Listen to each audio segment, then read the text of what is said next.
Nací en Monterrey, y debido a mi buen promedio gané una beca para estudiar en Europa, específicamente en la zona sureste de Italia, en la costa. Por desgracia, las cosas no resultaron bien con la universidad, hice amistades con personas relacionadas a negocios turbios, sustancias y eso. Yo, por un motivo o por otro, mi amistad con esa gente me fue llevando hasta que empecé a vender pastillas dentro de la universidad, fui expulsado cuando me descubrieron. Ellos, que, aunque eran criminales, eran mis amigos, me ayudaron a conseguir empleo, podría decirse que era de taxista exclusivo.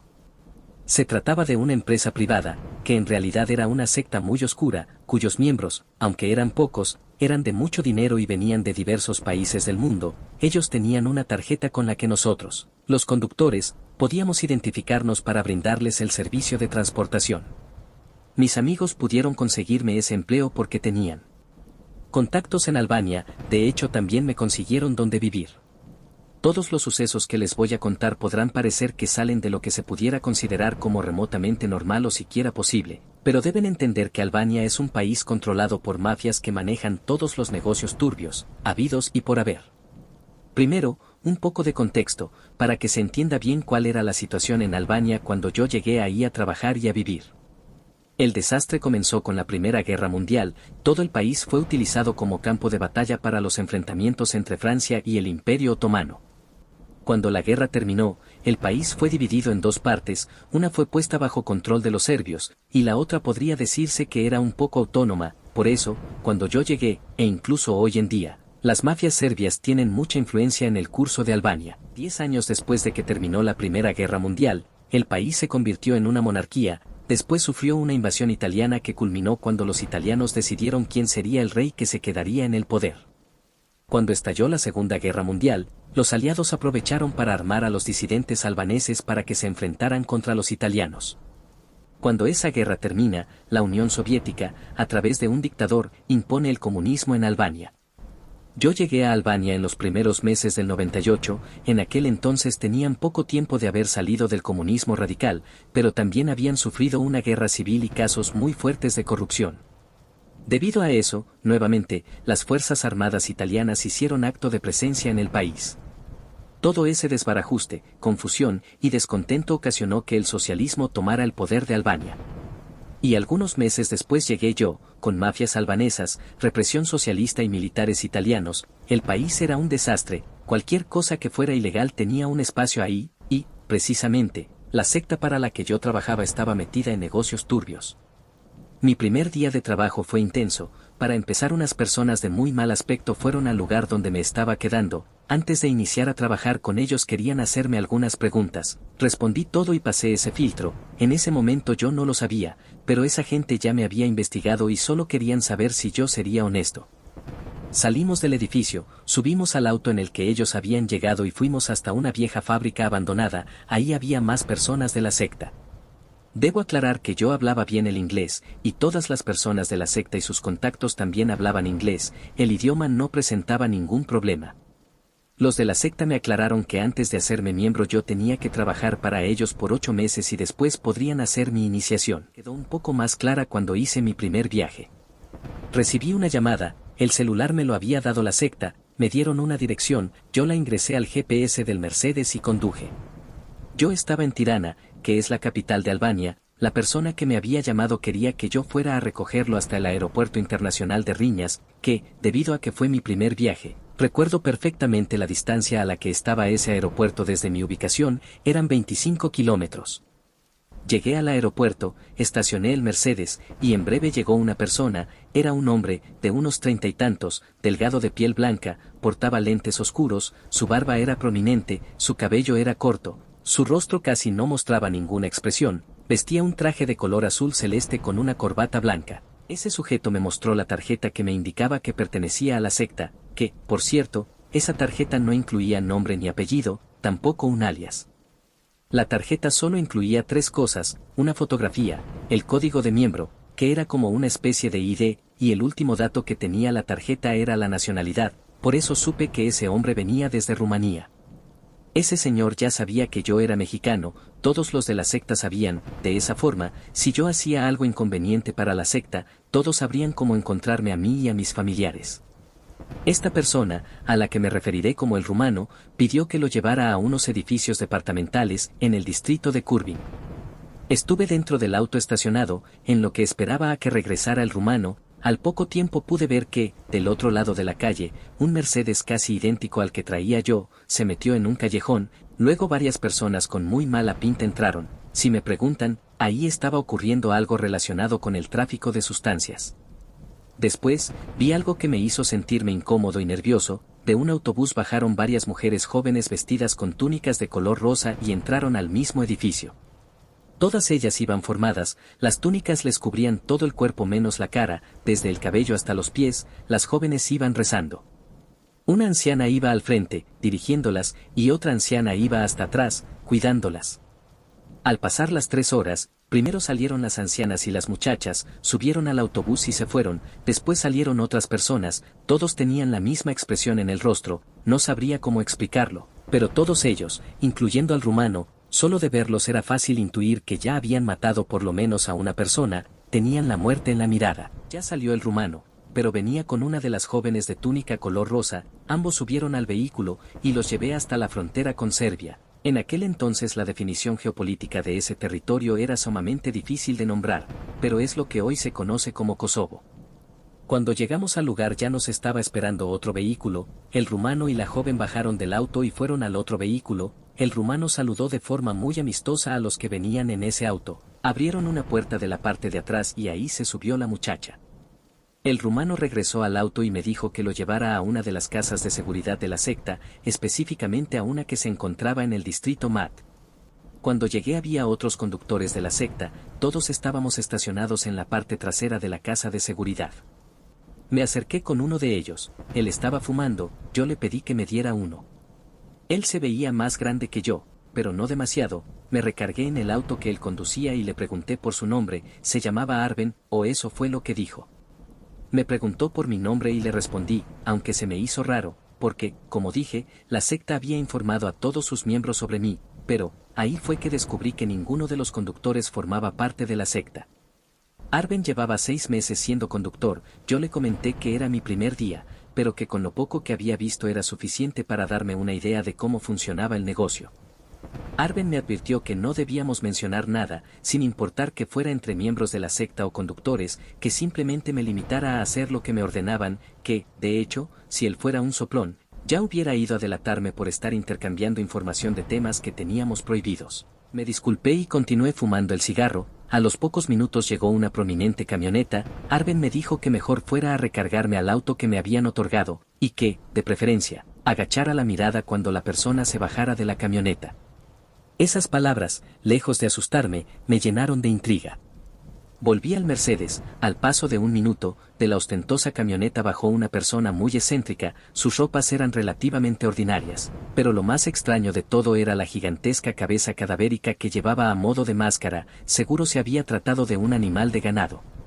Una de las personas que venía acompañando al misterioso sujeto se percató de que yo había visto en lugar de agachar la mirada. Esa persona se me acercó y me dijo que tenía suerte de ser el nuevo, que solo por eso me iba a dar otra oportunidad, pero también me advirtió que a la próxima nadie se iba a acercar conmigo, sino que terminaría con una bala en la cabeza. Yo solamente asentí con la cabeza. Las siguientes 2 semanas fueron medianamente normales. Moví a algunas personas que me daban muy mala espina, y estoy casi seguro que un doctor al que moví de una clínica hasta la frontera llevó órganos extraídos de forma ilegal, pero no vi nada que fuera demasiado perturbador. Hasta que un día, transporté a una mujer hasta el condado de Skoder, en el norte de Albania. Ahí llegué hasta una propiedad alejada de la urbe. Nuevamente estábamos varios conductores. Al parecer se llevaría a cabo una reunión importante. Ahí me encontré a Arben, el conductor al que le había pedido un cigarro unos días antes. Cuando hicimos contacto visual él estaba fumando. Yo quise acercarme para pedirle uno, pero él me lanzó la cajetilla, dándome a entender que no era buena idea que nos vieran conversando. Luego acercó 2 dedos a sus ojos y me hizo una seña sugiriendo que pusiera mucha atención porque iba a haber algo fuera de lo normal. A los pocos minutos llegó una furgoneta blanca. De ahí bajaron varias personas, hombres y mujeres, de todas las edades. Por su apariencia se notaba que no eran europeos, sino que eran de países de América Latina. Durante varias horas se pudieron escuchar cantos, risas, gritos y súplicas. Algo horrible estaba sucediendo dentro, afuera del alcance de mi vista, y eso era lo que más me perturbaba. Yo sentía mucha impotencia, no podía hacer nada, y si intentaba acudir con las autoridades, o si dejaba el trabajo, las consecuencias serían fatales. Finalmente los miembros de la secta fueron saliendo de uno por uno. Vi al rumano, otro conductor se lo llevó. No todos los miembros tenían conductor, muchos iban en sus propios autos, hasta donde tenía entendido. Los vehículos eran para mover a los extranjeros. Todos los conductores se fueron, solo quedaba yo. Salió la mujer que yo estaba moviendo, iba platicando con un hombre, se despidieron, la mujer caminó para subirse al auto y que nos fuéramos, y el hombre con el que ella estaba platicando resultó ser el conductor de la furgoneta blanca. Él se fue y no se llevó a ninguna de tantas personas que había llevado al lugar, todos estaban muertos. Mientras conducía para llevar a la mujer al lugar que me había indicado, iba pensando que todo lo que tenía que ver con esa secta era mucho peor de lo que yo me podía haber imaginado. Hasta ese punto había presenciado, siempre de forma indirecta, tráfico de armas, de sustancias, de mujeres, de órganos, y ahora una masacre de inocentes. Toda la situación era demencial y poco a poco, me estaba sobrepasando. Aún así logré resistir. Durante los siguientes 6 meses mi vida se volvió un bucle. Todos los días iba a algún punto fronterizo. Podía ser al mar para transportar a algún miembro de la secta que llegaba por barco o yate privado, o podía ser a los 2 distritos que limitaban al noroeste con Montenegro. De vez en cuando iba al distrito que era la frontera con lo que hoy es Kosovo. También podía ser a cualquiera de los 3 distritos que conectaban con Macedonia, o a uno de los 3 distritos que limitaban con Grecia. En esos 6 meses, fui por lo menos 20 veces a cada uno de esos distritos. En 4 ocasiones me tocó llevar mujeres jóvenes hasta lo que hoy es Kosovo, de las que iban vestidas con una túnica rosa, las cuales, evidentemente, eran para el mercado de trata de blancas. También llevé a diferentes miembros de la secta a reuniones similares a la que fueron llevados los latinos para ser asesinados. En total fueron 5 más de esas atrocidades. Era una situación realmente horripilante. Recuerdo que en una ocasión vomité de tantos gritos que podía escuchar. Pero, y espero no juzguen, no dejé el trabajo. Se cumplieron los 8 meses y finalmente llegó el día de la ceremonia en la cual sería mi iniciación. La ceremonia se llevó a cabo en la localidad de Lumas, prácticamente en el centro de Albania. En esa ocasión no transporté a nadie, yo fui solo hasta el lugar.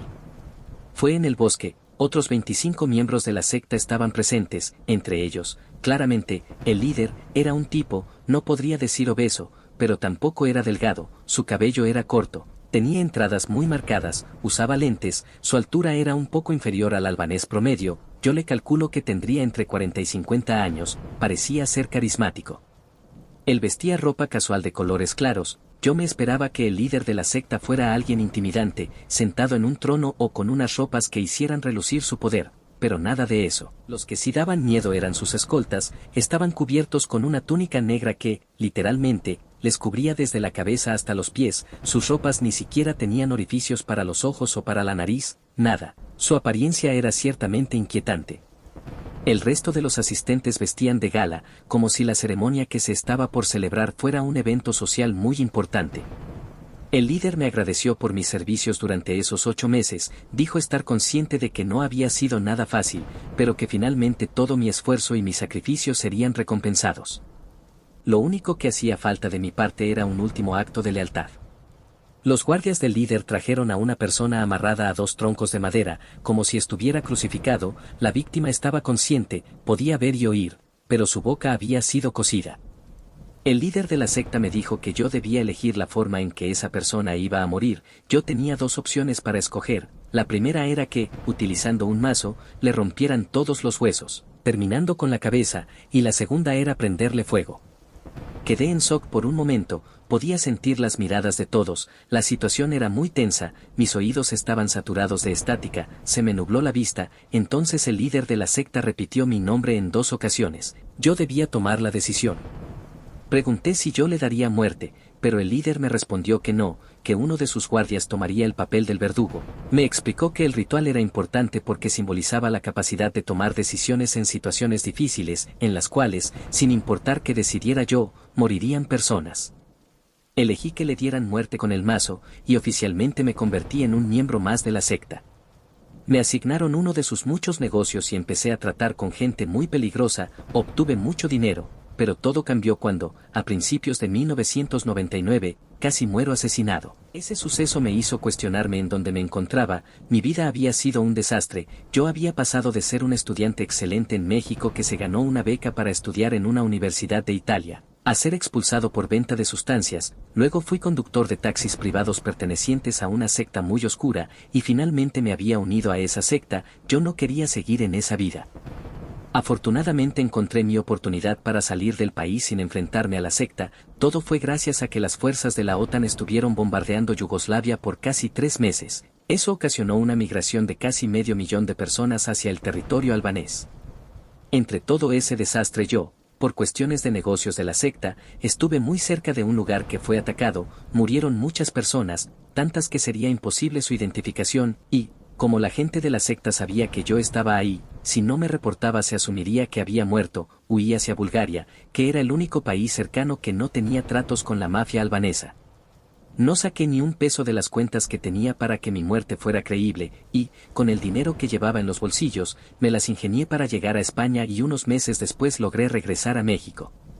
Recuerdo que cuando regresé, Vicente Fox estaba haciendo su campaña para la presidencia de México. Entiendo que mi historia puede parecer fuera de proporciones, pero yo simplemente estoy contando lo que viví, que como pudieron darse cuenta, no fue nada agradable. De no haber sido por los bombardeos de la OTAN quizás yo jamás hubiera logrado escapar de aquella terrible secta. Es la primera vez que cuento esta historia porque ya han pasado más de 20 años desde que tuve la oportunidad de rehacer mi vida. Lo que les acabo de contar puede que no tenga nada de paranormal, pero les aseguro que todas las barbaridades que cometía esa secta son mucho más terribles que cualquier cosa que pueda hacer la bruja más poderosa que exista.